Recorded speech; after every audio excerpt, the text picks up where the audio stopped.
welcome to you, Paul.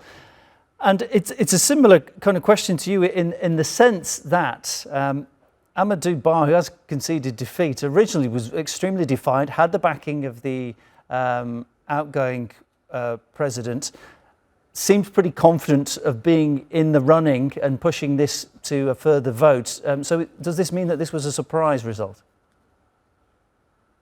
Well, I think the government actually played into the opposition and actually strengthened them with the outgoing president, the way he had taken the country through a rigmarole, roller coaster, and in his attempt to prolong his 12 years in office through what they call third term. It didn't succeed, and then there's another way trying to get the assembly to make a law and all that to prolong, defer the date for the election before the Constitutional Council stepped in. So it's not a surprise because I think he got many of his citizens angry with the way he was going about it. And it's not surprised, actually, that what is surprising is that it is not going to the second round. But whether the opposition will have the upper hand was there. The handwriting was on the wall. Bassirou Diomaya Faye, who looks like becoming the leader of the country, as I understand, was in prison around a week ago. What on earth is the state of politics in the country that this scenario could arise? Yes, that's part of the game by the government that backfired. Because a country that has the tradition and the democratic credentials as one of the stabilizing anchor in ECOWAS, where in the region, West Africa, that is called described as a cool belt or cool region.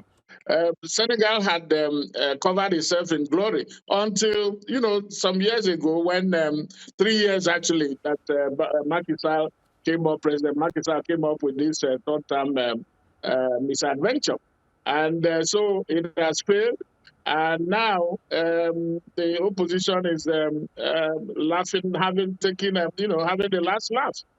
So that is what happened. Now, like you said, two of them, actually, more than the opposition claimed that more than 1,500 people were in jail. That is part of the problem that the government had. And some of them were the Faye himself, and then another opposition leader, Ousmane Sonko, who was barred from contesting. And then he had now to ask his supporters to support Faye, because actually Faye, wasn't that popular compared to what Ousmane Sonko. But getting the two of them together, and then 2 days ago, the government, the party of former ruling party of former President Wade, who had a candidate disqualified, Karim Wade, his son, now said he was joining Faye. So it was all clear, and it narrowed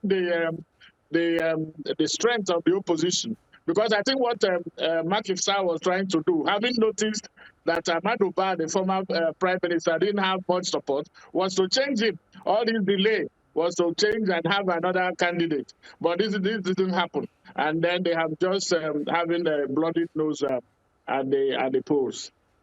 If we look around the African continent, there are several nations that have been subject to repeated military coups. We see civil wars in parts of the continent. By comparison, we have observers of this election saying they've seen nothing untoward. It seems to be almost like a beacon of democracy by comparison. And is it a positive sign for Africa, the way that Senegal is conducting itself? Exactly, because in fact, it's a big sigh of relief. Like you said, coups in say, Africa and then West Africa in particular, they've had up to a dozen from 2020 when Mali came up with his own, then joined by Guinea, Burkina Faso, and Niger. And Sudan is there and all of that. But then 4 ECOWAS countries, 4 of the 15, are actually now governed by the military. And actually 3 of them are saying that they want to quit, to leave the regional bloc ECOWAS. So democracy has been struggling. Now I think with this election, And coupled with what happened in Liberia recently, where the opposition also, George Weah, called President-elect Boakai to congratulate him. Perhaps there is hope that democracy can also rediscover its vibe, because it appears to be losing it with all these military coups and then toppling of elected government. Senegal, like I said, is one of the two countries in West Africa that never witnessed a coup. The other one is Cape Verde, and it has gone on to have peaceful transition of power until, like I said recently, when Macky Sall decided to try this political adventure. But by the way, he was also the same person who stopped former President Abdoulaye Wade from going for third term. So it shows that perhaps politicians learn nothing and they forget nothing. Paul, great to speak to you. Paul Ejime, Global Affairs Analyst, is my guest. Thank you.